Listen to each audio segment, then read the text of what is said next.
Is happening from the west coast of Africa to the deserts of Sinai. Bedouin tribes are conducting a human trafficking trade that is reaping millions of dollars. While it is no secret and it could be stopped, so far, no one has dared to do anything. Middle East Bureau Chief Chris Mitchell has the story. By that time, I had lost sense in both of my hands. It was the result of the accumulated torture, but mainly because both of my wrists were tied up so tight and I was hanged up from the ceiling for 3 days. He's just one victim of a widespread modern-day slavery, kidnapping, and torture trade in the Sinai Desert. You can find many pictures and videos of this horrible practice on the internet.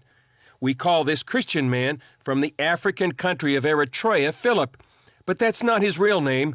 We covered his identity for his protection. In some cases, we were tortured just because we were Christians.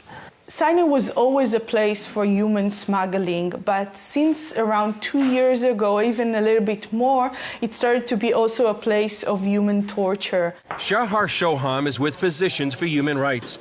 They've documented more than 1,300 cases of torture in the Sinai. Those survivors, like Philip, made it to Israel.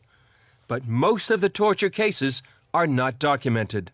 They torture them in horrible methods, like hanging upside down from the ceiling, like using electric shocks, like burning them on their bodies. The story begins in Eritrea, where many like Philip fled from its brutal dictatorship.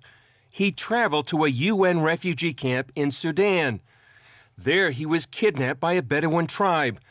They transferred him, along with many others, through Sudan, Egypt, and all the way to the Sinai Desert and their torture camps. What happens next in these camps is diabolical. What they do is make you call your family and ask them for the money. Usually they would do the asking. What they would do is they would say, you either send this money, or it could be your brother would die, or your father would die, or your son would die. It depends on whoever's picking up the phone.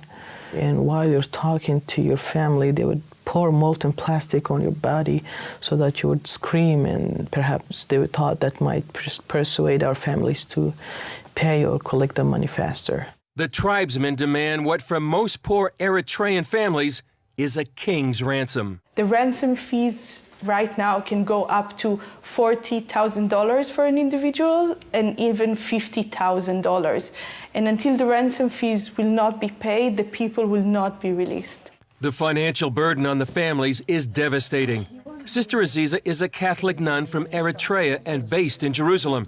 She interviews many of the Sinai survivors. People are destroyed psychologically, physically, because of also that, because they know what happened to their family and how they are living. But many do not make it out alive. Many with Philip died.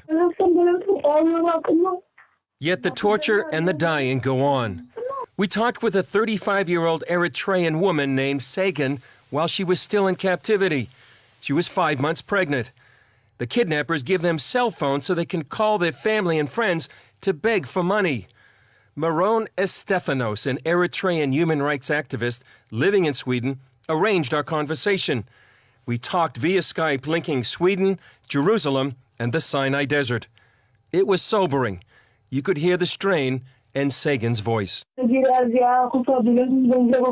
asking for money every minute. They hit us. They would make them lie down in the floor, and then they would hit their feet and melt with melted plastic bags, and also so that way they cannot stand, because they would torture their feet, and at the same time, she said every day they hang them like the way they used to hang Jesus Christ. A majority of the Eritreans, like Sagan and Philip, are Christians. Many don't survive. There are around 7,000 people that went through these torture camps and 4,000 that died. Those are huge numbers, and I don't think the world needs to keep quiet about that. Philip miraculously survived and made it to Israel, where he received life-saving medical treatment. The location of these torture camps is no secret. Their location and whereabouts is known already to many high officials. But so far, the government of Egypt hasn't done anything about them. The only way out of this problem is for the international society, for the international community to put pressure on the Egyptian government to release these victims, to stop these human traffickers. Majed El-Shafi, a human rights activist, believes some of the American financial aid to Egypt could be used with conditions to help these victims. Every American listening to us right now, not only Americans, anybody in the world, you can make a difference. You can contact your congressman, you can contact your senator, you can show them that you care about these issues. If you send an emails or fax or you make a telephone call, you can save a life. Chris Mitchell, CBN News, Jerusalem.